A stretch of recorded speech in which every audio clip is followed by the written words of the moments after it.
আসসালামু আলাইকুম। আজকে আমরা এসএসসি পদার্থবিজ্ঞানের অধ্যায় ২ গতির দ্বিতীয় লেকচারটি করব। এই লেকচারে আমরা যে জিনিসটা পড়াবো সেটা হচ্ছে বিভিন্ন প্রকার গতি।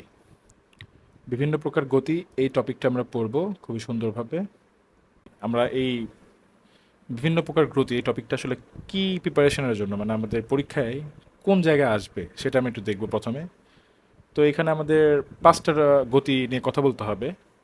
পাঁচটা গতি, প্রথমটা হচ্ছে আপনার সরলরৈখিক গতি, তারপরে ঘূর্ণন গতি বা আবর্ত গতি, তারপরে চলন গতি, তারপরে পর্যায়বৃত্ত গতি, তারপরে সরল স্পন্দন বা স্পন্দন বা দোলন গতি। সবগুলো নামে এগুলো আসে, হ্যাঁ। তো এই পাঁচটা গতি নিয়ে পড়বো। তো এই টপিকটা থেকে যে কোশ্চেনটা আসবে সেটা হচ্ছে আপনার এখান থেকে মূলত আসবে হচ্ছে এস কিউ মানে শর্ট কোশ্চেন, তারপরে এমসি কিউ, আর সৃজনশীলের যে জ্ঞানমূলক অংশ অর্থাৎ ক নাম্বার কোশ্চেন, আর অনুধাবনমূলক যে কোশ্চেন খ নাম্বার, এই কোশ্চেনগুলো এখান থেকে আসবে। এখান থেকে সৃজনশীল হবে না একদমই, ঠিক আছে? এখান থেকে সৃজনশীল একদমই হবে না। এটা নিয়ে কোনো টেনশন করার কিছু নাই, আমি লিখে দিচ্ছি এটা, যে সিকিউ আসবে না এখান থেকে। ঠিক আছে, সিকিউ কি হবে না, আসবে না। ওকে, তাহলে এই টপিকটা এমসিকিউ বা এসকিউ ক খর জন্য কেমন কেমন ইম্পর্টেন্ট, এটা 5 স্টার টপিক এই টপিকের জন্য, হ্যাঁ। 5 স্টার। তো আমরা বুঝে ফেললাম যে এই টপিকটা কোথায় আসবে, এই টপিক থেকে কোশ্চেন এবং কী কী আমরা পড়বো আজকে সেটা আমরা বলে ফেলছি। চলুন এবার শুরু করি আমরা মূল পড়া। তো ফার্স্টেই আমরা দেখেন যে জিনিসটা আমাদের আছে সেটা হচ্ছে সরল রৈখিক গতি, হ্যাঁ। সরল রৈখিক গতিটা আমরা পড়ব। সরল রৈখিক গতি বা লিনিয়ার মোশন, হ্যাঁ। তো জিনিসটা কি বলতেছে দেখেন, কোনো বস্তু যদি একটি সরল রৈখিক পথে, কেমন পথে, সরল রৈখিক পথে গতিশীল থাকে, তাহলে তাকে সরল রৈখিক গতি বলে, বা ওই বস্তুর গতিকে সরল রৈখিক গতি বলে। মানে এটা সোজা রাস্তায় থাকবে, গতিটা সীমাবদ্ধ, ঠিক আছে। দেখেন এখানে আমি দুটো এক্সাম্পল দিই, সেটা হচ্ছে যে আলোর গতি বা লাইট থেকে যে আলোক রশ্মিগুলো বের হয়, দেখেন এইগুলো একদমই স্ট্রেট ফরওয়ার্ড, একদম এইদিকে সবগুলো স্ট্রেট ফরওয়ার্ড, হ্যাঁ। তার মানে এই যে লাইটের যে আলোক রশ্মি বা এই আলোর যে গতিটা, এটা কেমন গতি, সরলরৈখিক গতি। আবার এখানে খেয়াল করেন যে এই গাড়িটা দেখেন এই এই জায়গা থেকে এই যে এই জায়গা পর্যন্ত এই যে গাড়িটা আসতেছে, এটা দেখেন সরলরৈখিক পথ, হ্যাঁ। সরলরৈখিক পথ। তো এটা কেমন, এই গাড়ির এই গতিটা কেমন গতি, সরলরৈখিক গতি। আরও কিছু দেখেন উদাহরণ আমি এখানে লিখছি, সেটা হচ্ছে আলোর গতিটা তো আমরা পড়ালাম, সোজা রাস্তায় গাড়ির গতিটা আমরা পড়ালাম। এখানে দেখেন দুইটা আছে, সেটা হচ্ছে বিনা বাধায় পড়ন্ত বস্তুর গতি এবং খাড়া উপরের দিকে নিক্ষিপ্ত বস্তুর গতি, হ্যাঁ। তো এই জিনিসটাকেই একটু দেখেন। ধরেন এখানে আমি দুইটা জিনিস আঁকতেছি, একটা হচ্ছে এইরকমভাবে একটা তল আঁকতেছি, আর একটা হবে এখানে একটা তল আঁকতেছি, ঠিক আছে। তাহলে দেখেন একটা বস্তু এখান থেকে যদি একদম সোজাসুজি রাস্তায় বিনা বাধায় পড়তে থাকে, ধরো নিউবেগে পড়বে, তাহলে এই বস্তুটা কীভাবে পড়বে, এইভাবে পড়বে, ঠিক আছে, এইভাবে পড়বে, এভাবে পড়বে, ঠিক আছে। আর কোনো একটা বস্তুকে যদি আপনি উপরের দিকে নিক্ষেপ করেন, কোনো একটা বস্তু যদি উপরের দিকে নিক্ষেপ করেন, তাহলে এই বস্তুটা কিন্তু এইভাবেই আবার কি পড়বে, নিচের দিকে পড়বে বা এভাবে চলে আসবে, ঠিক আছে।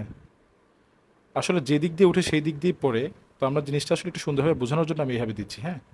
যে জিনিসটা এইভাবে উঠে একটু সাইড হয়ে আবার এভাবে পড়বে, কিন্তু বাস্তবে কিন্তু জিনিসটা যে বরাবর উঠবে ওই বরাবরই পড়বে, হ্যাঁ। তো এইভাবে পড়বে। তাহলে এটা হচ্ছে বিনা বাধায় একটা পড়ন্ত বস্তুর গতি, আর এটা হচ্ছে নিক্ষিপ্ত বস্তুর গতি। তাহলে এই দুইটাও কি হবে, সরলরৈখিক গতির উদাহরণ, ঠিক আছে। তো আশা করতেছি আপনারা ক্লিয়ার। এই চারটা উদাহরণ মোটামুটি ভালোভাবে পড়তে পারলেই এর মধ্যে থেকে ইনশাল্লাহ আপনারা বুঝতে পারবেন। তবে একটা জিনিস আমি খুব সুন্দরভাবে বলে দিচ্ছি, একটা জিনিস খুব সুন্দরভাবে বলে দিচ্ছি, সেটা হচ্ছে দেখেন যে অনেক কিছুর গতি কিভাবে থাকবে। ধরেন একটা পরমাণুর গতি, ধরেন কঠিন বস্তুর মধ্যে যে পরমাণুগুলো থাকে বা অণু থাকে সেটার গতি, সেটা কেমন হয়, সেটা কেমন হয়। ধরেন এখানে আমি যদি এরকম একটা কাজ করি, ধরেন এটা কঠিন বস্তু, এর মধ্যে হচ্ছে কিছু পরমাণু বা অণু আমি আঁকি,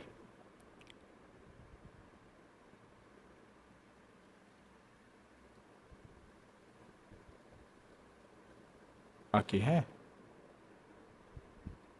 ঠিক আছে। এখন ধরেন এর নিচে আমি যদি একটু জ্বালানি দিয়ে দিই বা একটু তাপ দিয়ে দিই, ধরেন এখানে আমি একটু তাপ দিয়ে দিলাম, হিট, হিট আমি দিচ্ছি, তাহলে এগুলো কম্পন হবে কিভাবে? এগুলো কম্পন হবে কিভাবে দেখেন, একজন এই দিকে যাবে, আবার এইদিকে যাবে, আবার এইদিকে যাবে, আবার এইদিকে যাবে, আবার এইদিকে যাবে, কাঁপতে থাকবে, এরকম এরকম হবে। ঠিক আছে, এরকম হবে না? এরকম ভাবে চলাফেরা করবে। একটা জিনিস খেয়াল করেন, আমি যদি এখান থেকে একটা জিনিস আপনাকে দেখাই,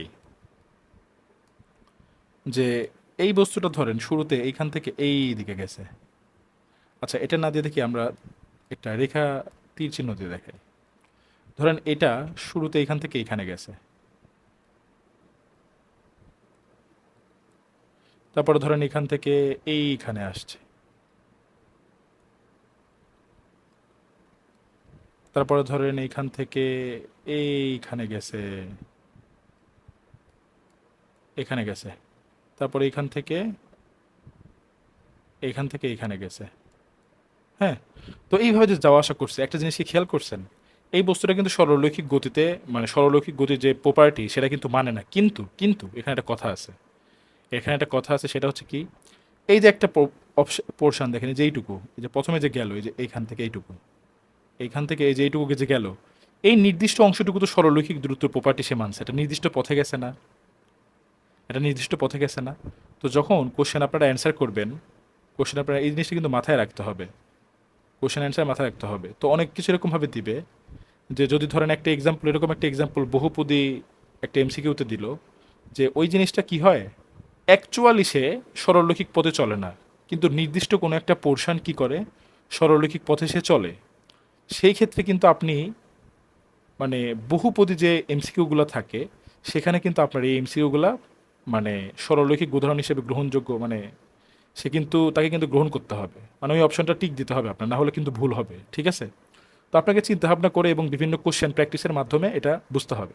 ঠিক আছে, তো আমি এটা আপনাকে এজন্য বলে দিলাম, যে কোনো একটা গতি বা কোনো একটা বস্তুর যদি গতি অ্যাকচুয়ালি সরলরৈখিক গতি প্রপার্টি না মানে, কিন্তু তার গতির একটা নির্দিষ্ট অংশ যদি সে সরলরৈখিক গতির প্রপার্টি মানে, তাহলে সেটাও কিন্তু সরলরৈখিক গতির মানে তালিকায় পড়বে। হ্যাঁ, সেটা আমাদের অ্যান্সার নিতে হবে। ওকে, তো আশা করতেছি ক্লিয়ার। এখান থেকে যে আপনারা, মূলত এখান থেকে উদাহরণ আসবে, বলবে যে নিচের কোনটি হচ্ছে সরলরৈখিক গতির উদাহরণ, বা একটা কিছু এক্সাম্পল দিয়ে বলবে নিচের এটা কোন গতি। তো আপনারা এই এক্সাম্পলগুলো পড়লে, এই এক্সাম্পলগুলো সুন্দরভাবে পড়লে আশা করতেছে পারা যাবে। এগুলো মুখস্থ করে ফেলতে হবে একদম। হুম, এটা একদম ফুললি মুখস্থ, মুখস্থ করে ফেলতে হবে এটা, এটা মুখস্থ করে ফেলতে হবে। ওকে, তো চলুন আমরা নেক্সট স্লাইডে যাই। এইবার খেয়াল করেন, এবার হচ্ছে আমাদের দ্বিতীয় গতিটা। হ্যাঁ, দ্বিতীয় গতিটা সেটা হচ্ছে ঘূর্ণন বা আবর্ত গতি, ঘূর্ণন বা আবর্ত গতি, বা এটাকে বলা হয় সার্কুলার মোশন। তো এই গতির প্রপার্টিটা কেমন দেখেন, খেয়াল করেন, যে কোনো বস্তু যদি কোনো বিন্দু বা অক্ষকে কেন্দ্র করে ঘূর্ণনশীল থাকে, তাহলে তাকে ঘূর্ণন গতি বলে। কোনো বস্তু যদি কোনো বিন্দু বা অক্ষকে কেন্দ্র করে ঘূর্ণনশীল থাকে, তাহলে তাকে ঘূর্ণন গতি বলে। ঠিক আছে, ওকে।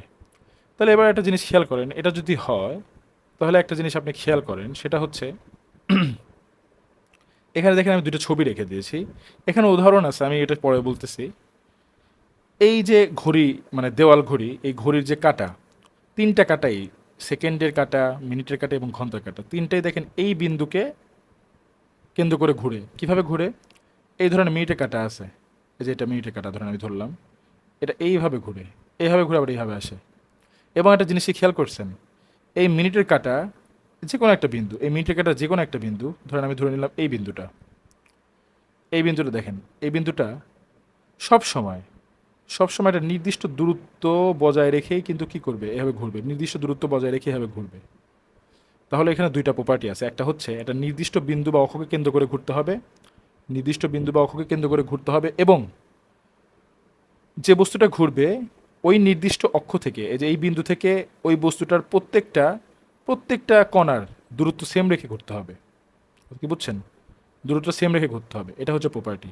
ঠিক যেমন দেখেন এই যে এখানে ফ্যান, ফ্যান এটা কি, এই যে এই অক্ষের সাপেক্ষে ঘুরতেছে, সরি, এই যে অক্ষ, এই অক্ষের সাপেক্ষে কীভাবে ঘুরে, এইভাবে এইভাবে এইভাবে ঘুরে, তাই না? তাহলে দেখেন এই যে ফ্যানের পাখা, এই পাখাগুলো কিন্তু সব সময় একটা নির্দিষ্ট দূরত্ব বজায় রেখে ঘুরে, কার সাপেক্ষে?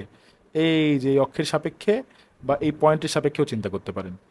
তাহলে দুইটা প্রপার্টি, যে কোনো একটা অক্ষ বা বিন্দুকে ঘুরে কেন্দ্র করে ঘুরতে হবে, এবং ওই কেন্দ্রের সাপেক্ষে ওই বস্তুর প্রতিটা কণা সবসময় কেন্দ্র থেকে সমান দূরত্ব বজায় রাখতে হবে। এই দুইটা যদি ফিল আপ করে তাহলে কি হবে? সেটা ঘূর্ণন গতি বলে গণ্য হবে। আচ্ছা, এখানে কিছু জিনিস আপনাদের একটু নোট রাখতে হবে, সেটা হচ্ছে আমি এখানে লিখে দিয়েছি, যে দেখেন এর একটু মানে আপনার হচ্ছে লেখা একটু এদিক ওদিক হওয়ার জন্য হয়েছে। এক নাম্বার দেখেন, বস্তুটি নির্দিষ্ট বিন্দুকে কেন্দ্র করে একটি ধ্রুব ব্যাসার্ধের বৃত্তাকার পথে ঘুরতে হবে। এটা খুবই ইম্পর্টেন্ট একটা কথা, এটা আমি বললাম, খুবই ইম্পর্টেন্ট কথা, এটাই যে বললাম মাত্র, এটা বুঝে গেছেন আপনারা। বস্তুর বেগ স্পর্শক বরাবর বাইরের দিকে কাজ করে। এটা মানে কি? ধরেন আপনি লেটসে, আমি এখানে একটা পরের স্লাইডে একটা এক্সাম্পল রাখছি, এখানে একটু দেখাই। ধরেন এটা বৃত্তাকার পথ, আপনি কি করছেন, একটা হচ্ছে একটা বল, আপনি এখানে এই বলটা ধরেন আমি রাখি, এই বলটা ধরেন আমি কি কালার দিব, হলুদ কালার দিয়ে দিলাম, হ্যাঁ। এই বলটা একটা নির্দিষ্ট ডিস্টেন্সে আছে, ধরেন এখান থেকে নির্দিষ্ট ডিস্টেন্সে আছে, নির্দিষ্ট ডিস্টেন্সে আছে। তাহলে এটা কি করবে? দেখেন তো, এই বস্তুর সকল কণা সব সময় এই এই অক্ষ থেকে, এই যে অক্ষ, এই অক্ষ সাপেক্ষে এইভাবে তো ঘুরতেছে, তাহলে সবসময় এভাবে ঘুরতেছে না? সব সময়। আবার যে কথাটা এখানে বলা হয়েছে আগের ইয়েতে, বস্তুর বেগ স্পর্শক বরাবর বাইরের দিকে কাজ করে। আপনি যদি কোনো সময় একটা আপনার হাতের যে কোনো আঙুলের সাথে সুতা দিয়ে একটা বস্তুকে যদি কি করেন, বেঁধে যাবে ঘোরাতে থাকেন, ধরেন হঠাৎ করে সে কি হলো, হঠাৎ করে ওই বস্তুটা হচ্ছে ছিঁড়ে গেল, তাহলে ওই বস্তুর গতিটা কোন দিকে হবে? সেটা আপনি আপনাদের এইখানে একটু, এই এটা তো 3D চিত্র, এখানে 2D চিত্র একটু দেখাই, জিনিসটা কেমন হবে দেখেন। এখানে দেখাই, একটু একটু সময় দিন, সেটা জিনিসটা কেমন হবে দেখেন। ওকে,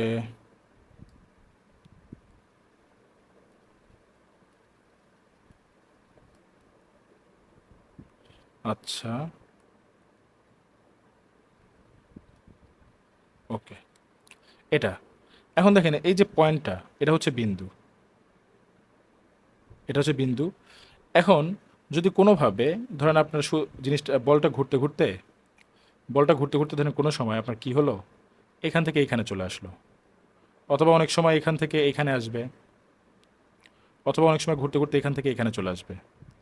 তো বিভিন্ন জায়গায় তার আসলে বেগটা কোন দিকে, মানে ছিঁড়ে যায়, তাহলে কোন দিকে যাবে এই জিনিসটা আমরা কীভাবে বুঝবো? দেখেন আমি বলে দিচ্ছি, সেটা হচ্ছে এই যদি বস্তুটা ছিঁড়ে, তাহলে এইখানে যে স্পর্শকটা থাকবে, এই স্পর্শ বরাবর সে চলে যাবে, এই স্পর্শ বরাবর কি হবে, এই স্পর্শক বরাবর চলে যাবে, ঠিক আছে? ধরেন এখানে ছিল, তাহলে কি হবে, এই স্পর্শক বরাবর চলে যাবে, এইদিকে চলে যাবে। তারপরে এখানে যদি ছিঁড়ে, তাহলে এই স্পর্শক বরাবর চলে যাবে। আচ্ছা, হলো না, এই স্পর্শক বরাবর চলে যাবে। এখানে যদি ছিঁড়ে, তাহলে এখানে যদি একটা স্পর্শক আঁকি আমরা, এখানে এই স্পর্শক বরাবর চলে যাবে, ঠিক আছে, এভাবে চলে যাবে। তাহলে এই যে আগের স্লাইডে যে কথাটা বলছি আমি, যে বস্তুর বেগটা, এই বস্তুর বেগটা স্পর্শ বরাবর বাহিরের দিকে কাজ করে, এটা এভাবে বোঝায়। আর আরেকটা জিনিস দেখেন, খুব ইম্পর্টেন্ট, এটা হচ্ছে সব থেকে ইম্পর্টেন্ট পয়েন্ট, এটা আপনাদের মনে রাখতে হবে, সেটা হচ্ছে এই তিনটা কথাই খুবই ইম্পর্টেন্ট, তিনটা কথাই খুবই ইম্পর্টেন্ট। তার মধ্যে সব থেকে বেশি ইম্পর্টেন্ট হচ্ছে এই কথা, তার মধ্যে সব থেকে ইম্পর্টেন্ট হচ্ছে এই কথাটা, এটা। সেটা কি? সেটা হচ্ছে পর্যায়কালটি নির্দিষ্ট থাকতেও পারে, নাও থাকতে পারে। পর্যায়কালটি নির্দিষ্ট থাকতেও পারে, নাও থাকতে পারে। এখন দেখেন, পর্যায়কাল জিনিসটা কি আপনাদের একটু বোঝাই, পরের স্লাইডে যাই। ধরেন এইখানে আমি একটা এই বস্তুটা দিয়ে বোঝাই, এই পয়েন্ট, ধরেন আমি এটা রেফারেন্স পয়েন্ট ধরে নিলাম, এটা হচ্ছে এ পয়েন্ট, এটা এ পয়েন্ট। তাহলে বস্তুটা দেখেন, বস্তুটা সম্পূর্ণ ঘুরে এখান থেকে এই ঘুরে আবার এইখানে আসতে যে সময়টা লাগবে, এই পুরাপুরি ঘুরে আবার এই এ পয়েন্টে আসতে, এ পয়েন্ট থেকে শুরু করে আবার এ পয়েন্টে আসতে যে সময়টা লাগে সেটাকে পর্যায়কাল বলা হয়। সেটাকে কি বলা হয়? মানে একটা পর্যায় বা একটা পাক বা একটা ঘূর্ণন সম্পন্ন করতে যে সময়টা লাগে সেটাকে বলা হয় পর্যায়কাল। তো সে এইখান থেকে শুরু করে একদম এ পয়েন্টে আসতে যে সময়টা লাগে সেটাকে বলা হচ্ছে পর্যায়কাল। তাহলে এই যে পর্যায়কালটা, এটা আসলে ঘূর্ণন গতিতে ফিক্সড থাকা জরুরি না। আমাদের এখানে দুইটা জিনিস ফিক্সড, সেটা হচ্ছে কি জানেন? সেটা হচ্ছে দুইটা পয়েন্ট, সেটা হচ্ছে একটা বিন্দু, বিন্দু কথাটা, বিন্দু বা বলতে পারেন যে বিন্দুর অক্ষ কথাটা, এই কথাটা সব থেকে ইম্পর্টেন্ট। যে আমাদের কোনো বস্তু যদি কোনো বিন্দু বা অক্ষকে কেন্দ্র করে ঘুরতে থাকে এবং ওই বস্তু যদি একটা ধ্রুব ব্যাসার্ধের পথে ঘুরতে থাকে, এই দুইটা কথা যদি ফিল আপ করে, তাহলে কি হবে? সেটা ঘূর্ণন গতি বলতে, মানে ঘূর্ণন গতি বলতে পারবো আমরা। তাহলে টি এটা নাও থাকতে পারে, এরকম একটা এক্সাম্পল দেন। ধরেন আমি বললাম যে ঘড়ির মিনিটের কাঁটা এটা কি করে? এটা কিন্তু একটা নির্দিষ্ট সময় পর পর, একটা নির্দিষ্ট সময় পর পর কি করবে? আবার একই পয়েন্ট আসবে। আমি ধরেন যে এই পয়েন্টটাকে যদি এ পয়েন্ট ধরে নিই, এই পয়েন্টটাকে যদি এ পয়েন্ট ধরে নিই, তাহলে এই ঘড়ি কাঁটাটা এইখান থেকে এইখানে আবার আসতে কতক্ষণ সময় লাগে? 60 সেকেন্ড। এর নির্দিষ্ট। কিন্তু দেখেন এটা কিন্তু এই বিন্দুকে বা অক্ষকে কেন্দ্র করে কিন্তু ঘুরতেছে, এটা ঘুরতেছে কিন্তু। ফ্যান তো তাই। দেখেন ফ্যান যদি আপনি সুইচ অন করে দেন, আপনি যদি রেগুলেটরের পাওয়ারটা একটা নির্দিষ্ট পাওয়ারে রাখেন, তাহলে ও, ধরেন আমি যদি এই পয়েন্টটাকে স্থির পয়েন্ট ধরি, তাহলে এটা নির্দিষ্ট সময় পর পর এভাবে ঘুরবে। কিন্তু যদি হঠাৎ করে ধরেন ফ্যানটা আপনি অফ করে দিলেন, ফ্যানটা অফ করে দিলে কি হবে? ফ্যানটা একটা বিন্দু বা অক্ষকে কেন্দ্র করে ঘুরতে থাকবে, কিন্তু ও কিন্তু একটা নির্দিষ্ট পয়েন্টকে, এই যে এইখানে যে পয়েন্ট এখানে যা আছে, এই পয়েন্টকে ধরেন আপনি এই বস্তুটা, এটার ফ্যানের একটা পাখা, এ কিন্তু ঘুরতেছিল, একটা পাওয়ার নির্দিষ্ট রাখলে একই সময় পর পর ঘুরবে। কিন্তু হঠাৎ করে যদি আপনি ফ্যানের সুইচটা বন্ধ করে দেন, তখন কি হবে? প্রথমে একটু স্পিড বেশি থাকলে আস্তে আস্তে স্পিডটা কমবে। তাহলে তো এই বিন্দুটাকে আর একটা নির্দিষ্ট সময় পর পর সে অতিক্রম করবে না। তাহলে তো তার পর্যায়কাল প্রতিটা সময় একই থাকলো না। ঠিক আছে? পর্যায়কাল প্রতিটা সময় একই থাকলো না। তাহলে কি হবে? পর্যায়কাল যদি একই নাও থাকে, তাও আমাদের কি হবে? সেটা ঘূর্ণন গতি বলতে পারবো। কেন বলতে পারবো? কারণ আমাদের কন্ডিশন যে দুইটা, সেটা হচ্ছে একটা নির্দিষ্ট বিন্দু বা অক্ষকে কেন্দ্র করে ধ্রুব ব্যাসার্ধের বৃত্তাকার পথে ঘুরতে হবে। এটা ফিল আপ করলেই শেষ। টি পর্যায়কাল যে নির্দিষ্ট থাকতে হবে এটা কোনো কথা না। ঠিক আছে? এরকম একটা এক্সাম্পল, খুব পপুলার একটা এক্সাম্পল বোর্ডে আসছে যে সাইকেলের যে প্যাডেল আছে না, এই প্যাডেলের যে গতিটা, এটা কি ঘূর্ণন গতি? পর্যায়কালটা কি একই থাকে ম্যান্ডেটরি? যেমন ধরেন সাইকেলের প্যাডেলে আমরা কি করি? অনেক সময় কিন্তু একটা সাইকেল যে চালক থাকে, ও প্যাডেলটা কিন্তু অনেক জোরে ঘোরায়, আবার মাঝে মধ্যে কি করে? আস্তে আস্তে ঘোরায়। তাহলে যে কোনো একটা পয়েন্টকে যদি আপনি রেফারেন্স পয়েন্ট হিসেবে চিন্তা করেন, তাহলে এই যে পর্যায়কালটা একই থাকতেছে না।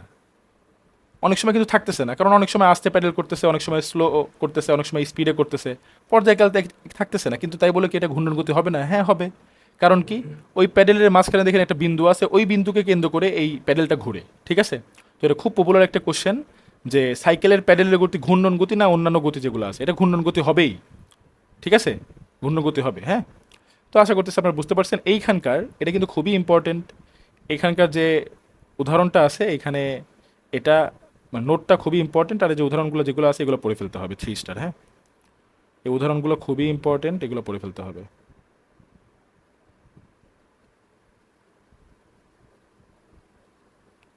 খুবই ইম্পর্টেন্ট, এগুলো পড়ে ফেলতে হবে।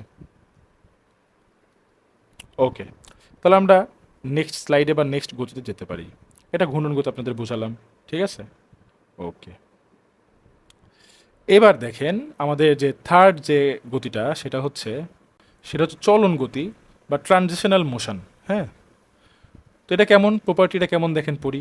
কোনো বস্তুর সকল কণার একই সাথে, একই দিকে, একই পরিমাণ সরণ ঘটলে সেই বস্তুর গতিকে চলন গতি বলে। কথা কি বুঝতে পারছেন?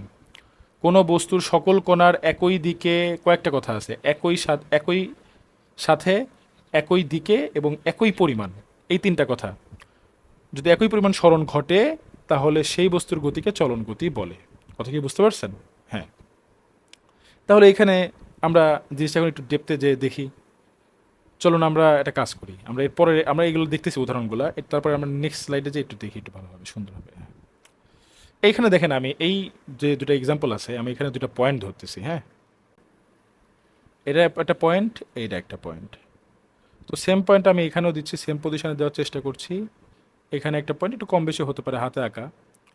তাহলে এটা আমরা কি বুঝবো দেখেন, এই বিন্দুটার, এই যে এই বিন্দুটার যে সরণটা হয়েছে এখান থেকে এখানে, যে সরণটা এখান থেকে এখানে হয়েছে, ঠিক এই বিন্দুটা দেখেন সেম পরিমাণ সরণ হয়েছে একই দিকে। কথা কি বুঝছেন? সেম পরিমাণ, দেখেন সেম পরিমাণ হয়েছে। সিমিলারলি যদি আমরা এখানে আরেকটা সুন্দর এক্সাম্পল দেখি, ধরেন এখানে একটা পয়েন্ট, এখানে একটা পয়েন্ট, এখানে একটা পয়েন্ট, ঠিক আছে, ধরে নিলাম। এবার দেখেন আমরা একটু গতিগুলো দেখব। তাহলে এইখান থেকে যে যে এখানে যাবে, এটা এদিকে গেল, এই পয়েন্টটা দেখুন সেম দিকে সেম পরিমাণ দূরত্ব অতিক্রম করবে। তারপরে এই বস্তুটা এখান থেকে এখানে আসছে, সরি, এই কোণাটা এখান থেকে এখানে আসছে, এটা এখান থেকে এখানে আসবে, এখানে। দেখেন এই দুটো সমান। আবার যদি এইখান থেকে চিন্তা করেন, এটা এইদিকে, এটা যেমন সমান, এখান থেকে যদি আরেকটা নেন তাহলে দেখেন এটাও সমান হবে। সিমিলারলি যদি এখান থেকে শুরু করে এখানে আরেকটা নেন, এখান থেকে শুরু করে এখানে একটা নেন, তাহলে এখান থেকে এখানে কাটটাও কি হবে, সমান হবে। এটা হবে সমান। এই যে চারটা সমান, তাহলে দেখেন এই বস্তুটা যে এখান থেকে এখানে গেল, এই যে আমি যদি চারটা পয়েন্টও দিয়ে দিই, খেয়াল করেন, এটা এ বিন্দু, এটা বি বিন্দু, এটা সি, এটা ডি। তাহলে এই যে এই বস্তুটা এ থেকে যখন বিতে গেল, এই দুইটা পয়েন্টের দেখেন, এই দুইটা পয়েন্টের একই পরিমাণ সরণ হয়েছে না, যে এইটা আর এটা দেখেন সমান। সিমিলারলি এই যে হলুদ দুইটা বি থেকে যখন সিতে গেল, তখন এই হলুদটা আর এই হলুদটা সমান। তারপরে সি থেকে যখন ডিতে আসতো তখন এইটা এটা সমান। সিমিলারলি ডি থেকে এতে যখন গেল তখন সমান। এবার এই ক্ষেত্রে দেখেন দুটো সমান, ঠিক আছে, এটা আর এটা সমান। তো এই যে কোনো একটা বস্তুর যদি গতিটা এমন হয়, কি সেটা সকল কণার একই সাথে একই দিকে একই পরিমাণ সরণ ঘটলে সেটা হবে হচ্ছে কি, আপনার হচ্ছে চলন গতি, হ্যাঁ। তবে একটু আগের পেজে যাই। তো এখানে কিছু নোটস আছে, এটা একটু দেখতে হবে। সেটা হচ্ছে দেখেন যে একটি সোজা বা বক্রপথ হতে পারে, এটি সোজা বা বক্রপথ হতে পারে, মানে আপনি যে কোনোভাবে যেতে পারবেন, ঠিক আছে। বক্রপথ বলতে বক্রপথের যদি একটা এক্সাম্পল দিই, ধরেন একটা বক্রপথের যদি একটা এক্সাম্পল দিই, তাহলে এখানে ধরেন একটা নিচের দিকে দিই,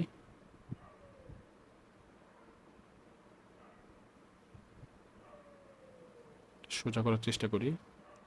এরপরে ধরেন একটা বৃত্ত আমি এখানে ঢেলে নিয়ে আসলাম, একটা বল, সেটা হচ্ছে, এটা কী কালার করা যায়, হলুদ কালার করে দিলাম, হ্যাঁ। এখন হচ্ছে এই বস্তুটাকে ধরেন আমি এই দিকে যদি ছুড়ে দিই, দিলে, হ্যাঁ, ঠিক আছে, এভাবে যদি দিই, ধরেন এভাবে দিলাম, তাহলে বস্তুটা কীভাবে পড়বে, ওই বস্তুটা একটা নির্দিষ্ট সময়, ওই বস্তুটা একটা নির্দিষ্ট সময় ধরেন যে এরকম একটা পজিশনে থাকবে, তারপরে এইখানে, এখান থেকে এইখানে যাবে, তারপরে এইখান থেকে এইখানে যাবে, তারপরে এখান থেকে ধরেন এরকম একটা পজিশন এসে পড়বে,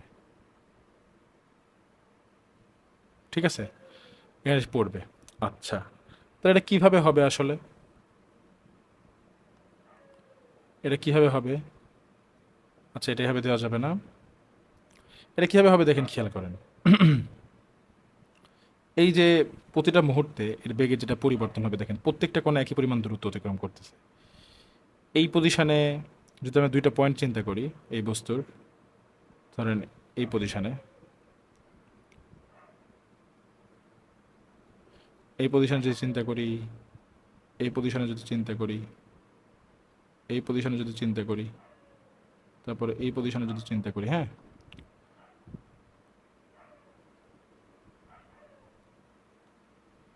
সেটা কিভাবে দেখেন, একটা এই দিকে থাকবে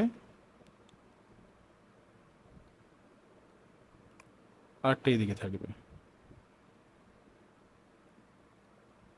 ঠিক আছে, একই দিকে যাচ্ছে। এখানে এসে দুটা এরকম নিচে মাঝামাঝি বরাবর থাকবে।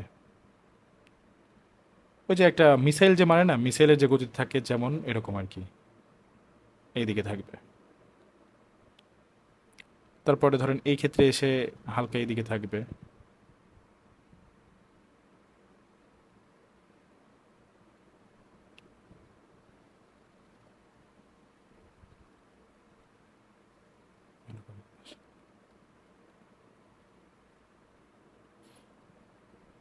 এটা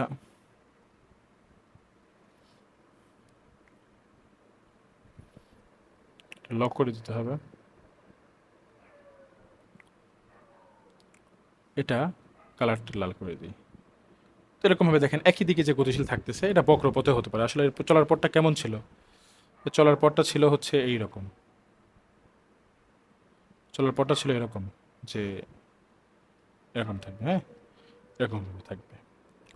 ঠিক আছে, তাহলে আপনারা আশা করি বুঝতে পারছেন। এখন উদাহরণগুলো আমি একটু দেখি, দেখেন উদাহরণগুলো আমি একটু দেখি। উদাহরণগুলো খুবই ইম্পর্টেন্ট, পরীক্ষায় প্রচুর পরিমাণে আসে।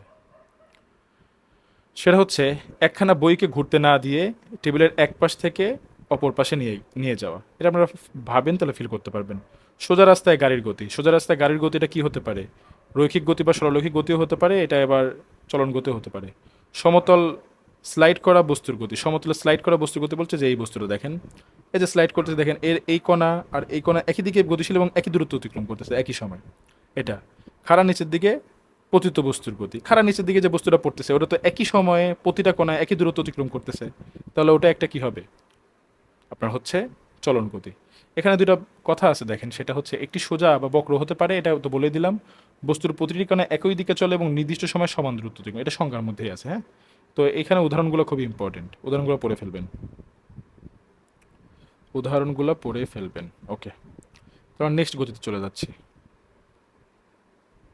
এবার হচ্ছে পর্যায়বৃত্ত গতি বা পিরিয়ডিক মোশন। এটা খুবই ইম্পর্টেন্ট, এটা পরীক্ষায় মানে এটার জন্য এটা 3 স্টার দিয়ে রাখেন, এটা আসবেই, এটা নিয়ে কথা হবেই, ঠিক আছে। ওকে, তাহলে এবার আমরা পিরিয়ডিক মোশন নিয়ে একটু কথাবার্তা বলবো। সংজ্ঞাটা আমরা ফার্স্টে দেখি, হ্যাঁ।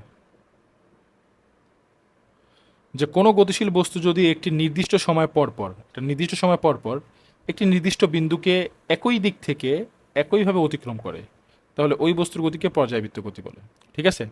তাহলে কোনো গতিশীল বস্তু যদি একটি নির্দিষ্ট সময় পর পর একটি নির্দিষ্ট বিন্দুকে একই দিক থেকে একইভাবে অতিক্রম করে, তাহলে ওই বস্তুর গতিকে পর্যায়বৃত্ত গতি বলে, হ্যাঁ।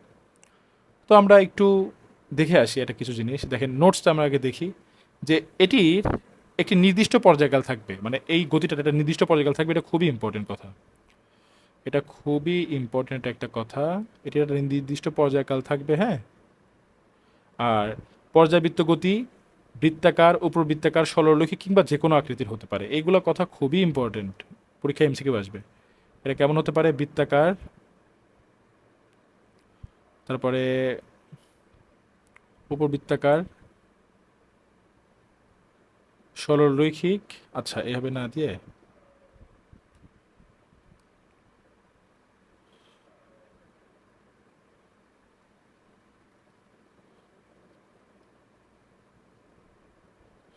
সরলগতি এরকম হতে পারে।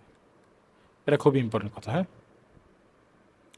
তারপরে কিছু উদাহরণ আছে, আমরা একটু পরে দেখবো, আমরা এই জিনিসটাকে বুঝি। বৃত্তাকার উপবৃত্তাকার এই কথার মানে কি এটা আমরা একটু দেখি। সেটা হচ্ছে এখানে আসেন, দেখেন এখানে আমি 4টা উদাহরণ রাখছি। বৃত্তাকার এই এক্সাম্পলটা কিভাবে দেখবেন সেটা হচ্ছে দেখেন,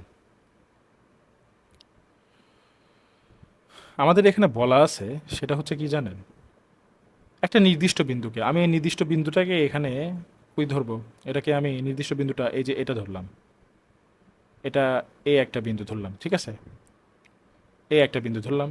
আচ্ছা দেখেন তো, এই এ বিন্দুটাকে, এই বিন্দুটাকে এই ঘড়ির যে কোনো একটা কাটা, ধরেন মিনিটে কথা চিন্তা করি, তাহলে মিনিট কাটা কতক্ষণ পর পর? 60 মিনিট পর পর একবার করে অতিক্রম করবে না, বা 1 ঘন্টা পর পর এই মিনিটে কাটা।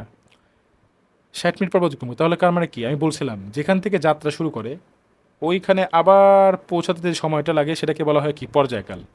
যেখান থেকে যাত্রা শুরু করে ওইখানে আবার ফিরে আসতে যে সময়টা লাগবে, যেখান থেকে যাত্রা শুরু করে ওইখানে আবার ফিরে আসতে যে সময়টা লাগবে সেটাকে বলা হয় পর্যায়কাল। এখানে পর্যায়কালটা ফিক্সড, আমরা দেখছি পর্যায়কাল ফিক্স থাকতে হবে। এবং দেখেন এটা ঘটনাটা একই দিক থেকে ঘটায় প্রতিবারই, এই দিক থেকে যায় এই দিক থেকে যায় এবং একইভাবে এইভাবে। তাহলে দেখেন কথা কী ছিল, কোনো গতিশীল বস্তু যদি একটি নির্দিষ্ট সময় পর পর, হ্যাঁ এটা কতক্ষণ পর পর, 60 মিনিট পর পর একটা নির্দিষ্ট বিন্দুকে, এই যে এই বিন্দুটাকে একই দিক থেকে একইভাবে যদি অতিক্রম করে, এই দিক থেকে যাচ্ছিল এবং এইভাবে অতিক্রম করতেছে, এরকম যদি করে তাহলে সেই গতিকে কি বলা হবে বৃত্তাকার, মানে পর্যাবৃত্ত গতি কিন্তু বৃত্তাকার আকৃতি এটা হতে পারে। আচ্ছা, এবার উপবৃত্তাকার জিনিসটা খেয়াল করেন। যেমন সূর্যকে সূর্যকে কেন্দ্র করে পৃথিবী ঘুরতেছে, এটা কিন্তু একদম এক্স্যাক্ট কি না, এক্স্যাক্ট আপনার হচ্ছে বৃত্তাকার পথ হয় না, এটা কেমন হয় উপবৃত্তাকার পথ হয়, হ্যাঁ উপবৃত্তাকার পথ হয়। তো আমি এখানকার যে কোনো একটা পয়েন্টকে আমি ফিক্সড করে নিচ্ছি, ধরেন এই পয়েন্টটাকে ফিক্সড করে নিলাম, ঠিক আছে। এখানে মিনিটে কাটা কতক্ষণ লাগতেছে, 60 মিনিট সময় লাগে, টিটা হচ্ছে 60 মিনিট, হ্যাঁ। এইখানে দেখেন এই পয়েন্টটাকে আমি যদি ধরি তাহলে পৃথিবী ধরেন এবার এখানে আছে, পৃথিবী এখানে আছে, অথবা একটা কাজ করেন এখানে এই বিন্দুটা ওইখানেই ধরেন, এই বিন্দুটা আপনি এখানেই ধরেন, ওকে।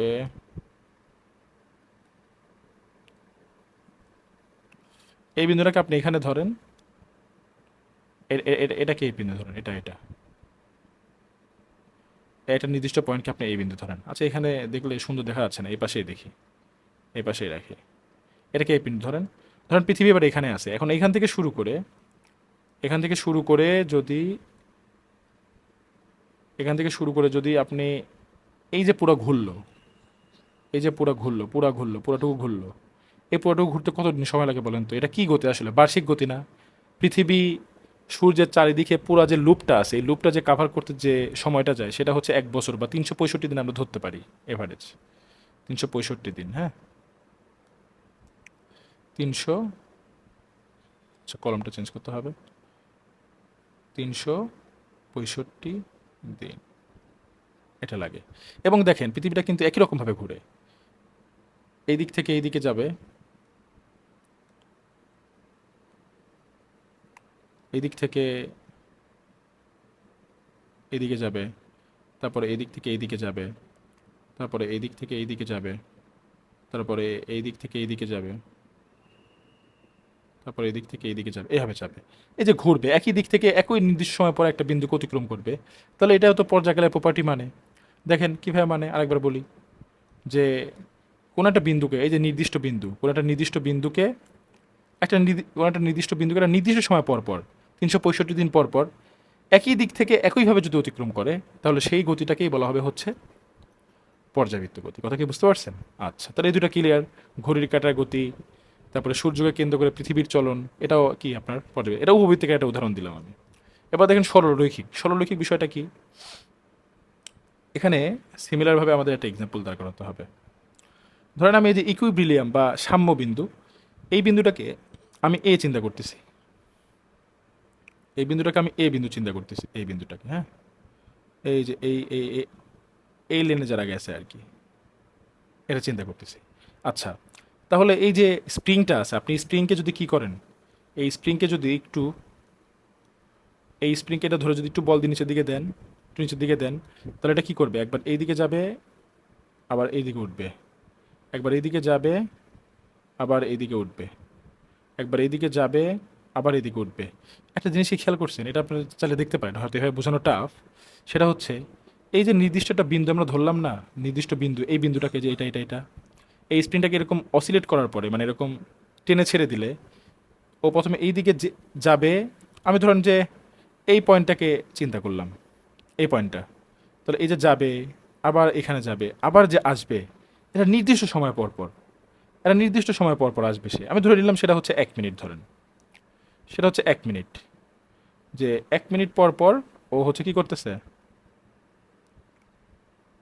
1 মিনিট পর পর এই দিক থেকে যেভাবে যায়, এই যে এখানে একটু তীর দিয়ে দেখাই দিই, ধরেন এখান থেকে যাচ্ছে প্রথমে, বা এখান থেকে এটা চিন্তা করতে পারেন যে এখান থেকে যে যাচ্ছে যাচ্ছে, যাবার আবার কি হবে, এখান থেকে উঠবে,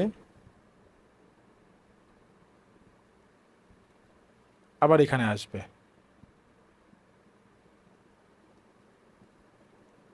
হ্যাঁ, এই যে আসতে যাচ্ছে আসতেছে একটা নির্দিষ্ট বিন্দুকে, একটা নির্দিষ্ট সময় পর পর সে কি করতেছে, নির্দিষ্ট বিন্দুকে নির্দিষ্ট সময় পর পর সে হচ্ছে অতিক্রম করতেছে। এই যে প্রপার্টিটা, এই যে প্রপার্টিটা, এটাই হচ্ছে আপনাদের কি পর্যাবৃত্ত গতির একটা হচ্ছে সুন্দর একটা এক্সাম্পল। এটা সরলরৈখিক এভাবে যাচ্ছে। অথবা এরকম একটা সুন্দর এক্সাম্পল আরেকটা হতে পারে, সেটা হচ্ছে কেমন দেখেন, ধরেন এটা একটা রাস্তা, এটা একটা রাস্তা, এখানে দুইটা বালক আছে, একটা বালক আছে, এটা হচ্ছে এই পয়েন্টের নাম দিলাম হচ্ছে এ পয়েন্ট, আর এই পয়েন্টের নাম দিলাম হচ্ছে বি পয়েন্ট। ঠিক আছে, দিলাম। এবার দেখেন একটা বালক এখান থেকে যাত্রা করে এইদিকে যাচ্ছে, প্রথমে এইদিকে যাচ্ছে, আবার একটু পরে কি করতেছে,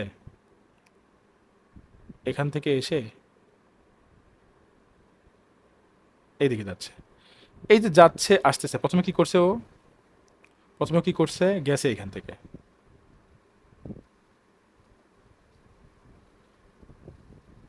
প্রথমেও গেছে, তারপর আবার কি হয়েছে, আসছে এখান থেকে।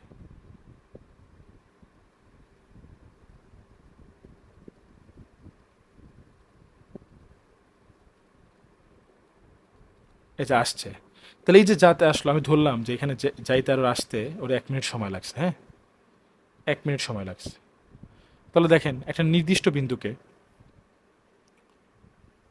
এই যে নির্দিষ্ট বিন্দুটা, এই যে এই বিন্দুটাকে আমি নির্দিষ্ট বিন্দু ধরলাম, তাহলে এইখান থেকে এখানে যাইতে, এখান থেকে আবার আসছে, তাহলে আবার যাবে, আবার আসবে, তাহলে একটা নির্দিষ্ট সময় পর পর অতিক্রম করতেছে না একটা বিন্দুকে, এটাও হচ্ছে পর্যাবৃত্ত গতি, সরলরৈখিক একটা উদাহরণ। আর জটিল, জটিল জিনিসটা কি, ধরেন এইখানে এই পয়েন্টটাকে আমি রেফারেন্স পয়েন্ট ধরলাম, এই পয়েন্টটাকে,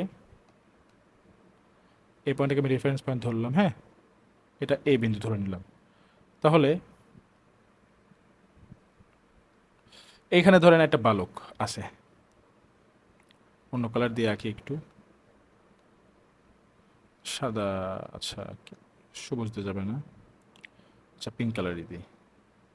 এখান থেকে একটা বালক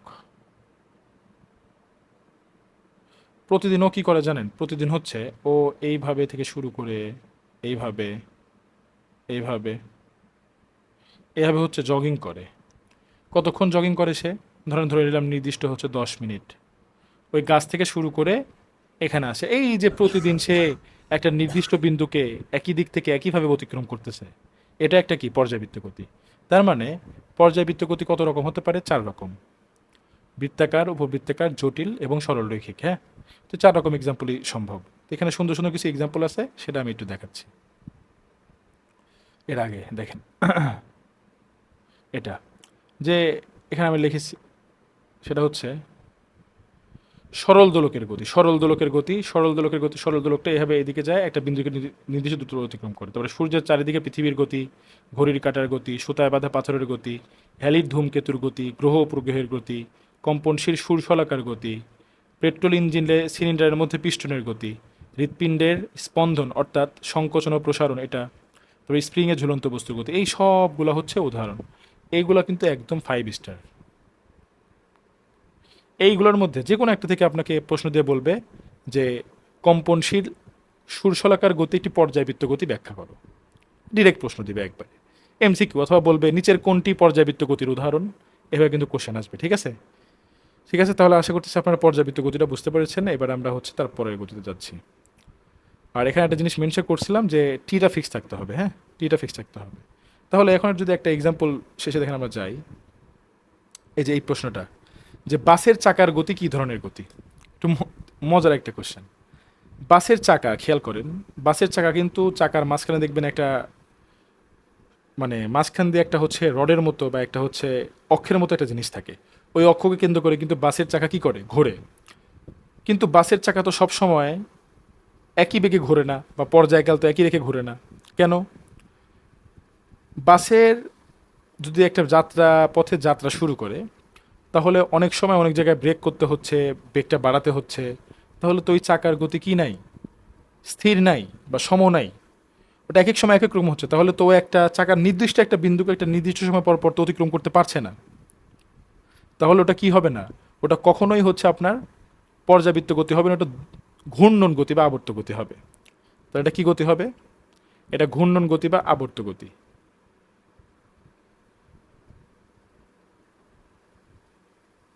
হ্যাঁ, তারপরে বৈদ্যুতিক পাখার সুইচ হঠাৎ করে বন্ধ করে দিলে পাখার গতি তখন কেমন গতি? এটাও সেম কেস। বৈদ্যুতিক পাখা একটা নির্দিষ্ট অক্ষকে বা একটা রেখাকে বা একটা পয়েন্টকে কেন্দ্র করে ঘুরে, বাট বৈদ্যুতিক পাখার যখন আমরা সুইচটা দিয়ে রাখি তখন একটা নির্দিষ্ট বেগে সবসময় ঘুরে, এটা পর্যাবৃত্ত গতি হবে। কিন্তু যখন সুইচটা আপনি বন্ধ করে দিবেন তখন একটা নির্দিষ্ট অক্ষ করে একই দিক থেকে একইভাবে ঘুরতে থাকলেও তার পর্যায়কালটা সেম থাকে না, কারণ বেগটা আস্তে আস্তে কমে যায়। একটা নির্দিষ্ট পয়েন্টকে একটা নির্দিষ্ট পয়েন্টকে সে সবসময় কী করতে পারে না, একই সময় পরপর অতিক্রম করতে পারে না। তাহলে এটাও কি হবে না, পর্যাবৃত্ত হবে না, এখানে হবে হচ্ছে ঘূর্ণন গতি। হ্যাঁ, এটা হবে ঘূর্ণন গতি। তো এই কোশ্চেন দুটো খুব আসে আর কি, তো এটা করে দিলাম। ওকে, এবার আমাদের লাস্ট যে গতিটা সেটা হচ্ছে আমাদের, দেখেন, সরল স্পন্দন গতি বা স্পন্দন গতি বা দোলন গতি। এটা কিন্তু খুব ইম্পর্টেন্ট কথা, দোলন গতি, এটা এই নাম দিয়ে কোশ্চেন আসে। আচ্ছা, এটা জিনিসটা দেখেন যে পর্যায়বৃত্ত গতি সম্পন্ন, তার মানে কি, স্পন্দন গতি হতে হলে পর্যায়বৃত্ত গতি হতে হবেই। স্পন্দন গতি হতে গেলে পর্যায়বৃত্ত গতি হতে হবেই। হ্যাঁ, তো পর্যাবৃত্ত গতি সম্পন্ন কোনো বস্তু যদি তার গতিপথের অর্ধেক সময় একদিকে এবং বাকি অর্ধেক সময় একই পথে তার বিপরীতের দিকে চলে, তবে ওই বস্তুর গতিকে স্পন্দন গতি বলে। ঠিক আছে, পর্যাবৃত্ত গতিসম্পন্ন কোনো বস্তু যদি তার গতিপথের অর্ধেক সময় একদিকে এবং বাকি অর্ধেক সময় একই পথে তার বিপরীতের দিকে চলে, তবে ওই বস্তুর গতিকে স্পন্দন গতি বলে। হ্যাঁ, ঠিক আছে, তো এটা হচ্ছে বিষয়। তাহলে দেখেন এখানে পর্যায়কাল জিনিসটা আপনারা একটু ভালো বুঝতে পারবেন। সেটা হচ্ছে কি, আমি যদি এই পয়েন্টটাকে এ পয়েন্ট চিন্তা করি, ঠিক আছে, এই পয়েন্টটাকে এই পয়েন্ট চিন্তা করি, এই পয়েন্টটাকে এই পয়েন্টটাকে, তাহলে এই বস্তুটা দেখেন এইখান থেকে গিয়ে আবার এখানে আসতে আমি ধরলাম যে তার কি সময় লাগে, টি পরিমাণ সময় লাগে। এখান থেকে এখানে যে আবার এখানে ফিরে আসতে ওর সময় লাগে কতটুকু, টি সেকেন্ড, টি সেকেন্ড সময় লাগে। আচ্ছা তাহলে বলেন তো, এই যে এইখান থেকে যে সে গেল, এইখান থেকে এখানে গিয়ে আবার এইখান থেকে এখানে আসতে তার সময় লাগলো টি, তাহলে শুধু এখান থেকে এখানে যেতে সময় লাগছে কতটুকু, টি/2। তাহলে এখান থেকে যাওয়ার সময় দেখেন তো, এখান থেকে এখানে যাওয়ার সময় যখন ও গেছে তখন সময় লাগছে টি/2, মানে পর্যায়কালের অর্ধেক। আবার যখন আসছে তখন সময় লাগছে কত, টি/2। এই যে, তাহলে একটা জিনিসটা খেয়াল করছেন, সে তার পর্যায়কালের অর্ধেক সময় এই দিকে গেছে, পর্যায়কালের অর্ধেক সময় এই দিকে গেছে, এই যে এই দিকে গেছে, এবং বাকি অর্ধেক সময় আবার এই দিকে গেছে। তাহলে কোনো বস্তু পর্যাবৃত্ত গতিসম্পন্ন কোনো বস্তু যদি গতি এমন হয় যে সে তার পর্যায়কালের অর্ধেক সময় একদিকে এবং বাকি অর্ধেক সময় একই পথে তার বিপরীত দিকে কাজ করে, তাহলে ওই বস্তুর গতিকে কি বলে, স্পন্দন গতি বা সরল সন্ধিত স্পন্দন বা দোলন গতি বলে। হ্যাঁ, তো এখানে দেখেন কিছু এক্সাম্পল আমি বলছি, আর এখানে নোটস আছে একটা, সেটা হচ্ছে একটি বিশেষ ধরনের পর্যাবৃত্ত গতি সাম্যবিন্দু বা উভয় পাশে, আচ্ছা সাম্যবিন্দুর উভয় পাশে বস্তু স্পন্দিত হয়। আচ্ছা সাম্যবিন্দু বলতে এই যে এটাকে সাম্যবিন্দু বলা হয়, এই যে এটাকে, এই পয়েন্টটাকে আমি সাম্যবিন্দু বলতেছি। হ্যাঁ, এই যে এই পয়েন্টটা,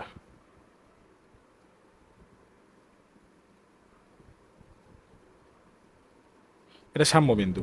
তো এই পয়েন্টটাকে কী করতেছে দেখেন, যখন এই দিক থেকে যাত্রা করে, যখন এই দিক থেকে যাত্রা করে, এই দিক থেকে যাত্রা করে তখনও দেখেন এই বিন্দুমুখী, এই বিন্দুমুখী যে এদিকে গেল, আবার যখন এই দিক থেকে যাত্রা করে তাও এই বিন্দুমুখী। ওই জন্য কথাটা বলছে যে সাম্যবিন্দুর উভয় পাশে বস্তু স্পন্দিত হয়। হ্যাঁ, এই দুটো কথা খুব ইম্পর্টেন্ট। আর উদাহরণ কোনগুলা, সরল দোলকের গতি, এটা কিন্তু পর্যাবৃত্ত গতি এবং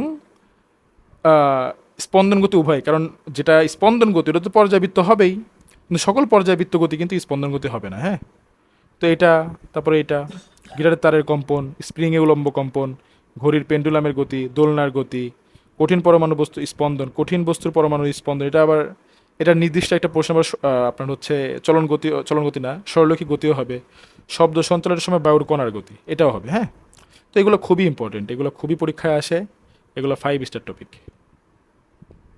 হ্যাঁ, তো আমাদের মোটামুটি থিওরিটা শেষ। তো এখানে একটা আমি লাস্ট একটা কথা বলে যাচ্ছি, সেটা হচ্ছে কি, এখানে দেখেন এই যে আমরা সুন্দরভাবে দেখানোর জন্য, আপনাদের দেখানোর জন্য এটা করেছিলাম যে পর্যায়কালের অর্ধেক সময় একদিকে এবং বাকি অর্ধেক সময় একই পথে তার বিপরীত দিকে এভাবে চলে। ঠিক এই পেন্ডুলামও কী হয়, এইদিকে যায় আবার এই দিকে আসে, এবং দেখেন ইকুইব্রিলিয়াম পয়েন্টটা হচ্ছে এটা, যাওয়ার সময় এই বিন্দুকে দিকে আসে, আবার আসার সময় এই বিন্দুর দিকে আসে। হ্যাঁ, তো এইভাবে আসলে জিনিসটা হয়। তো আশা করতেছি আপনারা এই পুরোটুকু বুঝে গেছেন। তো আমরা এখন এখান থেকে যে কোশ্চেনগুলো আসছে সেগুলো একটু সলভ করব। তো প্রথমে হচ্ছে যে কোশ্চেনগুলা জ্ঞানমূলক প্রশ্ন যেগুলো আসছে সেটা হচ্ছে 5টা গতির সংজ্ঞাই খুব ইম্পর্টেন্ট, এটা খুব আসে। 5টা গতির সংজ্ঞাই খুব ইম্পর্টেন্ট, এটা পড়ে ফেলবেন। ঠিক আছে, প্রথমটা কি আছে, সরলরৈখিক গতি, এটা পড়ায় ফেলছি। ঘূর্ণন গতি পড়ায় ফেলছি, চলন গতি পড়ায় ফেলছি, পর্যাবৃত্ত গতি পড়ায় ফেলছি, স্পন্দন গতি পড়ায় ফেলছি। হ্যাঁ, তো এটা আমাদের ডান। এবার খ নাম্বার কী কী প্রশ্ন আসে দেখেন। খ নাম্বার সেটা হচ্ছে চলন গতি ও ঘূর্ণন গতির মধ্যে দুটি পার্থক্য লিখো, এটা পারবেন। চলন্ত ফ্যানের সুইচ বন্ধ করার পর ফ্যানের গতি কোন ধরনের গতি, এটা 100% হচ্ছে, এটা 100% ঘূর্ণন গতি। ঘূর্ণন গতি হবে, কারণ তার কি থাকবে না, টি একই থাকবে না, টি একই থাকবে না। ঠিক আছে, এই কথাটা যদি আমি ওই যে ওই স্লাইডে একটু লিখে দিই তাহলে খুব মনে হয় ভালো হয়। একটা স্লাইড পড়ালাম এই যে এটাতে, হ্যাঁ, এখানে লিখে দিই একটু,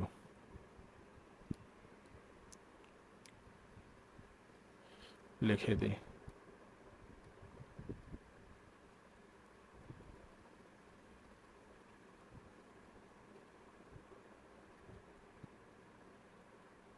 এখানেও টি একই থাকে না।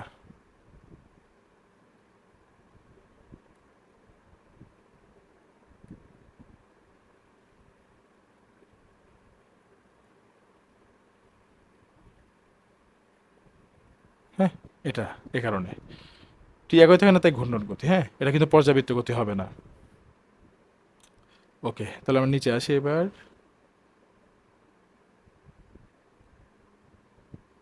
আচ্ছা, এটা গেল, এটা গেল, হ্যাঁ, ওকে। এবার দেখেন, তাহলে সকল ঘূর্ণন গতি পর্যাবৃত্ত গতি নয়। সকল ঘূর্ণন গতির মধ্যে কোন, এই যে ফ্যানের সুইচ বন্ধ করে দেওয়ার পর যে ঘূর্ণনটা হচ্ছে, এটা পর্যায়বৃত্ত গতি হবে না, এটা ঘূর্ণন গতি হবে। কারণ অক্ষকে কেন্দ্র করে একদিকে ঘুরলেও এটা কি হচ্ছে না, পর্যায়কালটা ফিক্সড না। এই জন্য সূর্যের চারিদিকে গ্রহের গতিটা পর্যাবৃত্ত গতি। হ্যাঁ, ওই গতিপথের যে যে অরবিটার কি ঘুরে, সেই গতিপথের নির্দিষ্ট একটা বিন্দুকে একটা নির্দিষ্ট সময় পর পর একই দিক থেকে একইভাবে অতিক্রম করে, তাই হবে। হুম, সূর্যের চতুর্দিকে পৃথিবীর গতি পর্যাবৃত্ত গতি হলে এটি স্পন্দন গতি নয়। কীভাবে স্পন্দন গতি হবে? স্পন্দন গতি হতে হলে কী করতে হবে? স্পন্দন গতি হলে দেখেন, এই পেন্ডুলামটা একবার এই দিকে যাবে, একবার এই দিকে যাবে, অর্ধেক সময় এই দিকে, মানে T/2 সময় এই দিকে, আর বাকি T/2 কোন দিকে, এই দিকে, এই দিকে যাবে। তাহলে সেটা হবে হচ্ছে স্পন্দন। কিন্তু এটা তো পৃথিবী, পৃথিবী এখানে আছে, আর এটা সূর্য, ধরেন এটা এটা হচ্ছে সূর্য, এটা তো একদিক থেকে এইভাবে এইভাবে ঘুরে, তাহলে তো এটা হবে না। ঠিক আছে, এটা হবে না, এটা ভুল কনসেপ্ট, হবে না। হ্যাঁ, বুঝতে পেরেছেন আশা করছি। ওকে, তারপরে সকল স্পন্দন গতি পর্যাবৃত্ত গতি, কিন্তু সকল পর্যাবৃত্ত গতি স্পন্দন গতি নয়। ওই যে ফ্যানের সুইচ বন্ধ করে দিয়ে এই উদাহরণটা দিয়েন, অথবা হচ্ছে আহ, স্পন্দন গতি হলে পর্যায়কালের অর্ধেক সময় একদিকে এবং বাকি অর্ধেক সময় একদিকে যেতে হয়, কিন্তু ঘড়ির কাঁটা তো কি হয় না, একই দিকে যায় না। একটা নির্দিষ্ট বিন্দুকে একটা নির্দিষ্ট সময় পর একদিক থেকে অতিক্রম করলেও কিন্তু অর্ধেক সময় একদিকে বাকি অর্ধেক সময় একদিকে যায় না, তো এটা হবে না। দোলন গতি একটি পর্যাবৃত্ত গতি, ব্যাখ্যা করো। দোলন গতি মানে স্পন্দন গতি, এটা পর্যাবৃত্ত গতি, এটা সবাই জানে। হ্যাঁ, এটা জানি আমরা, এটা জানি আমরা। তারপর সরল দোলকের গতি স্পন্দন গতি, এটা জানি। সরল দোলক কি করে, একবার এই দিকে একবার এই দিকে যায়, এই যে দেখলাম, এই যে এই দিকে একবার এই দিকে একবার, এটা দোলনা মানে সরল দোলকের একটা এক্সাম্পল আর কি। ঠিক আছে, ঘড়ির পেন্ডুলামের গতি পর্যাবৃত্ত গতি, কিন্তু স্পন্দন গতি নয়। ঘড়ির পেন্ডুলামের গতি পর্যাবৃত্ত গতি, স্পন্দন গতি, ও দুইটাই হতে হবে। হ্যাঁ, স্পন্দন গতি হলে তো পর্যাবৃত্ত গতি মাস্ট হবেই। ওকে, লাস্ট ওয়ান, সেটা হচ্ছে বৃত্তাকার পথে সমদ্রুতিতে ঘূর্ণায়মান সাইকেলের গতি পর্যাবৃত্ত গতি, ব্যাখ্যা করো। বৃত্তাকার পথে সমদ্রুতিতে ঘূর্ণায়মান সাইকেলের গতি পর্যাবৃত্ত গতি, ব্যাখ্যা করো। হ্যাঁ, বৃত্তাকার পথে, ধরেন বৃত্তাকার পথে একটা সাইকেল যদি এইভাবে এইভাবে যায়, তাহলে নির্দিষ্ট সময় পর পর তো একই দূরত্ব, নির্দিষ্ট সময় পর একই দূরত্ব অতিক্রম করবে। কেন? কারণ বলছে সমদ্রুতিতে চলে, যে তাহলে এই পয়েন্টটাকে যদি রেফারেন্স পয়েন্ট ধরি তাহলে এইভাবে বারবার ঘুরবে, ঠিক আছে? এই পয়েন্টটাকে বারবার ঘুরবে, হ্যাঁ? তাহলে এটা হবে। ওকে, তাহলে আমাদের এখান থেকে খ নাম্বার প্রশ্নগুলো, এই প্রশ্নগুলো সলভ করলে আর কি এই টপিকের আপনার কোনো প্রবলেম থাকবে না। তো খ নাম্বার প্রশ্ন অনুধাবনমূলক প্রশ্ন লেখার আমি সুবিধা করে একটা টেকনিক শিখিয়ে দিচ্ছি। সেটা হচ্ছে প্রশ্নটা আপনাদের যে টপিক নিয়ে বলা থাকবে সেটা সংজ্ঞা দিবেন ফার্স্টে। দোলন গতি এটা পর্যাবৃত্ত গতি, তাহলে পর্যাবৃত্ত গতির সংজ্ঞা দিলেন 1 মার্ক। তারপরে দোলন গতি কেন পর্যাবৃত্ত গতি 2-3 লাইন ব্যাখ্যা দিয়ে দেবেন, হয়ে যাবে। যে কোনো প্রশ্ন যে টপিক নিয়ে কথা বলা আছে সেই টপিকের একটা সংজ্ঞা দিবেন, 1 লাইন গ্যাপ রাখবেন, তারপরে হচ্ছে ওটা নকল কিন্তু বলে দিলেন, তাইলে আপনার 2 মার্ক কাটা যাবে না, ঠিক আছে? আচ্ছা, এবার আসেন বহু নির্বাচনী প্রশ্ন। এখান থেকে আমরা কিছু প্রশ্নের অ্যান্সার করি, হ্যাঁ? এখানে বলতেছে যে রৈখিকভাবে গতিশীল বস্তু সরলরেখা বরাবর গতিশীল, হ্যাঁ এটা ঠিক। সরলরেখা বরাবর গতিশীল। এর গতি সরলরেখার উপর সীমাবদ্ধ, হ্যাঁ এর গতি সরলরেখার উপর সীমাবদ্ধ। কোনো নির্দিষ্ট বিন্দু থেকে বস্তুর দূরত্ব অপরিবর্তিত থাকে না, এটা কথা ঠিক না। কোনো নির্দিষ্ট বিন্দু থেকে বস্তুর দূরত্ব অপরিবর্তিত থাকে, এটা কথা ঠিক না, এটা আমরা মানি না। তাহলে এটা হবে কিন্তু এটা হবে না। তাহলে কোনটা কোনটা হবে? 1 আর 2। তাহলে এটা অ্যান্সার হবে, হ্যাঁ? আচ্ছা, সিলেট বোর্ড 24 সালে আসছে প্রশ্নটা, চলন গতির গতিপথ সরলরৈখিক হয়, হ্যাঁ এটা ঠিক। গতিপথ সরলরৈখিক হয়, এটা হতেও পারে নাও হতে পারে, তো সরলরৈখিক হয়। সকল কোণা সমবেগে গতিশীল থাকে, সকল কোণা সমবেগে, হ্যাঁ নির্দিষ্ট সময়ে নির্দিষ্ট একই দিকে গতিতে, হ্যাঁ ঠিক। সকল কোণার দিক ভিন্ন হয়, না এটা ঠিক না। সকল কোণার দিক একই দিকে হতে হবে, এটা ঠিক না। তাহলে 1 আর 2 হবে অ্যান্সার, হ্যাঁ? বাতাসে আলোর কণার গতিপথ কিরূপ? বাতাসে আলোর কণার গতিপথ কিরূপ? সার্পিলাকার, সরলরৈখিক, এলোমেলো, বৃত্তাকার। সরলরৈখিক, এটা কোনো প্রশ্ন? দিনাজপুর বোর্ডে 20 সালে আসছে। সমবেগে চলমান সাইকেলের চাকার গতি কোন ধরনের গতি? সমবেগে চলমান সাইকেলের চাকার গতি এটা কি গতি? রৈখিক গতি, পর্যাবৃত্ত গতি, স্পন্দন গতি নাকি চলন গতি? স্পন্দন গতি হতে হলে তো অর্ধেক সময় এই দিকে, বাকি অর্ধেক সময় এই দিকে যেতে হবে, তাহলে তো হবে না। একটা সাইকেলের চাকা যদি দেখেন একটা নির্দিষ্ট পয়েন্টকে একটা নির্দিষ্ট সময় পর অতিক্রম করে, তাহলে একই সমবেগে যেহেতু যাচ্ছে একটা নির্দিষ্ট পয়েন্টকে নির্দিষ্ট সময় পর অতিক্রম করবে, তাহলে এটা কি হবে? পর্যাবৃত্ত গতি হবে, হ্যাঁ এটা পর্যাবৃত্ত গতি হবে। ওকে, এটা আমরা মুছে ফেলি। আচ্ছা নেক্সট, এবারে বলতেছে একটি বাক্সকে ধাক্কা দিলে এটি না উল্টিয়ে যে গতি লাভ করে সেটা হচ্ছে কি? আরে এটা হচ্ছে চলন গতি। কারণ এটাকে যদি তুমি ধাক্কা দাও কিন্তু এদিক ওদিক না ঘুরে, তাহলে ওই বস্তুর প্রতিটা কণা একটা নির্দিষ্ট সময় পর পর একটা নির্দিষ্ট দিকে নির্দিষ্ট দূরত্ব অতিক্রম করবে, হ্যাঁ? তারপরে বৈদ্যুতিক পাখার গতি কি ধরনের গতি? এটা অবশ্যই ঘূর্ণন গতি। বৈদ্যুতিক পাখার গতি কি গতি? ঘূর্ণন গতি বা পর্যাবৃত্ত গতি হতে পারে, কিন্তু এখানে কি পর্যাবৃত্ত আছে? নাই, এটা ঘূর্ণন গতি হবে, হ্যাঁ? স্পন্দন গতি তো হবে না, পর্যাবৃত্ত থাকলে পর্যাবৃত্ত দিতে পারতাম। চলন্ত ফ্যানের সুইচ বন্ধ করে দিলে ফ্যানের গতি কেমন গতি? এটা 100% ঘূর্ণন গতি, পর্যাবৃত্ত গতি হবে না, কারণ টি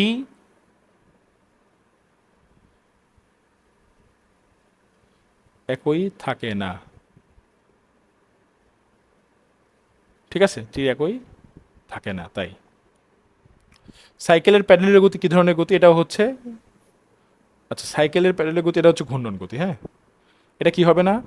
পর্যাবৃত্ত গতি হবে না। পর্যাবৃত্ত গতি হলেও তাহলে কি হতে হবে? টি একই থাকতে হবে, টি তো একই থাকে না, প্যাডেল তো এক এক সময় এক রকম মানে, হ্যাঁ টি সমান সমান একই,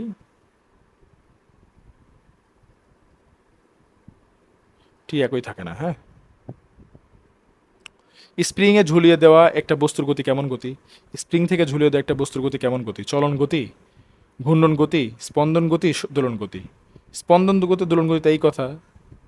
ঘূর্ণন গতি এক কথা, স্পন্দন নাকি দোলন গতি কোনটা দিবা? দোলন, এটা অপশন আসলে মনে হয় ভুল আছে। স্প্রিং থেকে ঝুলিয়ে দেওয়া একটা বস্তুর গতি কেমন গতি হবে?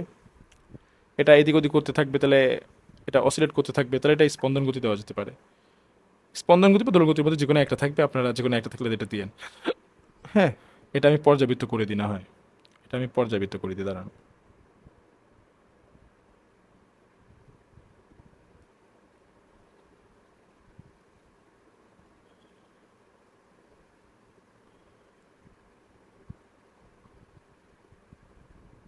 এটা হচ্ছে পর্যাবৃত্ত গতি করে দিই।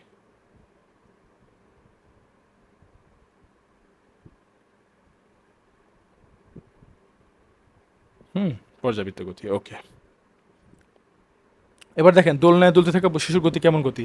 স্পন্দন গতি, কারণ এক পর্যায়কালের অর্ধেক একদিকে, বাকি অর্ধেক আরেক দিকে যাবে, হ্যাঁ এটা তাহলে কি হবে? সরল স্পন্দন গতি, হ্যাঁ এটা হবে, এটা হবে।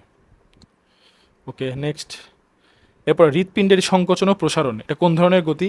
এটা বইয়ে একদম স্পষ্ট লাইন আছে, এটা পর্যাবৃত্ত গতি হবে। হ্যাঁ, আর এটা আপনি যদি দেখতে চান তাহলে দেখেন হৃৎপিণ্ডের স্পন্দন কী হয়, এরকমভাবে আপনার সংকোচন প্রসারণ হয়। তো এটা হচ্ছে কী হবে, পর্যাবৃত্ত গতি, বইয়ের একটা লাইন থেকে আসা। হ্যাঁ, স্প্রিংয়ে ঝুলন্ত দুলতে থাকা বস্তুর গতি কিরূপ গতি? স্প্রিংয়ে ঝুলানো দুলতে থাকা বস্তুর গতি কী গতি? স্প্রিংয়ে ঝুলানো দুলতে থাকা বস্তুর গতি, এটা তো যত ঝুলতে থাকা দুলতেছে মানে অসিলেট করতে, এটা তো 100% অর্ধেক সময় একদিকে এবং বাকি অর্ধেক সময় আরেক দিকে যাবে, তাহলে এটা স্পন্দন গতি হবে।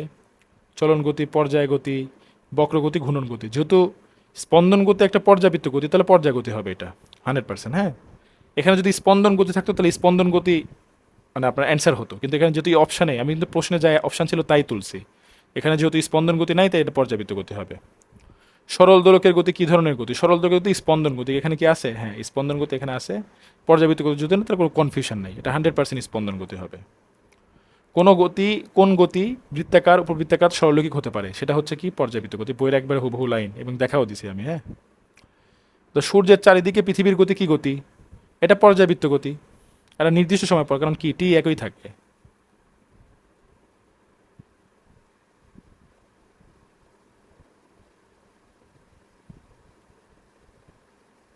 হ্যাঁ, এটা নির্দিষ্ট থাকে।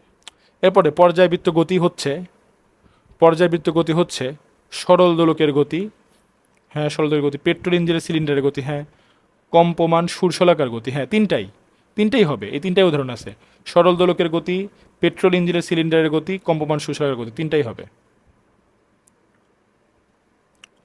পর্যায়বৃত্ত গতির উদাহরণ: পানির তরঙ্গ, হৃৎপিণ্ডের স্পন্দন, ঘড়ির কাঁটার গতি। আচ্ছা, পর্যায়বৃত্ত গতির উদাহরণ হচ্ছে পানির তরঙ্গ, হৃৎপিণ্ডের স্পন্দন এবং ঘড়ির কাঁটার গতি। এটা কোনটা হবে বলেন? এটা কোনটা হবে ভেবে বলেন। পানির স্পন্দন, পর্যাবৃত্ত গতি হচ্ছে সরল দোলকের গতি, পেট্রোল ইঞ্জিন সিলিন্ডারের গতি, কম্পমান সুরশলাকার গতি। এটা তো আমরা পড়ে ফেলছি। পর্যাবৃত্ত গতির উদাহরণ কোনটা হবে বলেন? পানির তরঙ্গ, হৃৎপিণ্ডের স্পন্দন নাকি ঘড়ির কাঁটার গতি? তিনটাই হবে এটা। হ্যাঁ, তিনটাই হবে। আচ্ছা, মহাবিশ্বের সকল গতি, ঘূর্ণন গতি, আপেক্ষিক গতি, পর্যায়বৃত্ত গতি। আচ্ছা, সকল গতি, ঘূর্ণন গতি তো ডিফাইন করা মুশকিল। পর্যায়বৃত্ত গতি, এটা কি সবগুলো গতি হবে না? আপেক্ষিক গতি, হ্যাঁ, মহাবিশ্বের সকল কিছু আপেক্ষিক। কারণ আমরা চিন্তা করি হচ্ছে স্থির কাঠামোর সাপেক্ষে আমরা হিসাব করি, কিন্তু আসলে কোনো স্থির কাঠামো তো নাই, এটা তো সঠিক মনে হচ্ছে। এ দুটা হবে না। তাহলে এখানে ও মাই গড, এখানে তো অ্যান্সারই আছে 1 2 1 3 2 3 আর 3, তাহলে এটা সঠিক অ্যান্সার নাই, এটা প্রশ্নে ভুল আছে। সঠিক উত্তর নেই। ঠিক আছে, পরমাণুর কম্পনের গতি, সরল রৈখিক গতি, পর্যায় গতি, স্পন্দন গতি। হ্যাঁ, স্পন্দন গতি হলে তো পর্যায় গতি হবেই। এখন সরলরৈখিক গতি হবে কিনা পরমাণুর কম্পন, আমি একটু আগে দেখাইছি যে পরমাণুর কম্পন হয়তো পুরোপুরি সরলরৈখিক গতি হবে না, কিন্তু তার একটা নির্দিষ্ট অংশ, সেটা কি হবে, সেটা হচ্ছে সরলরৈখিক গতি হতে পারে। তার তিনটাই হবে অপশন। হ্যাঁ, তিনটাই অ্যান্সার হবে। চলন্ত গাড়ির চাকার গতি, ঘূর্ণন গতি, পর্যায়বৃত্ত গতি, স্পন্দন গতি। চলন্ত গাড়ির চাকার গতি, ঘূর্ণন গতি, এটা পর্যাবৃত্ত হতে পারে কিন্তু স্পন্দন কখনো হবে না। হ্যাঁ, সমবেগে চললে এটা কি হতে পারে, পর্যাবৃত্ত গতি হতে পারে, আর যদি সমবেগে না চলে ঘূর্ণন গতি মাস্ট, তাহলে এটা হবে 100%। এটা সমবেগে চলে এটা হবে, তাহলে মানে এটা ভ্যালিড ধরা যায়, কিন্তু এটা কখনোই হবে, তাহলে 1 আর 2 অ্যান্সার হবে।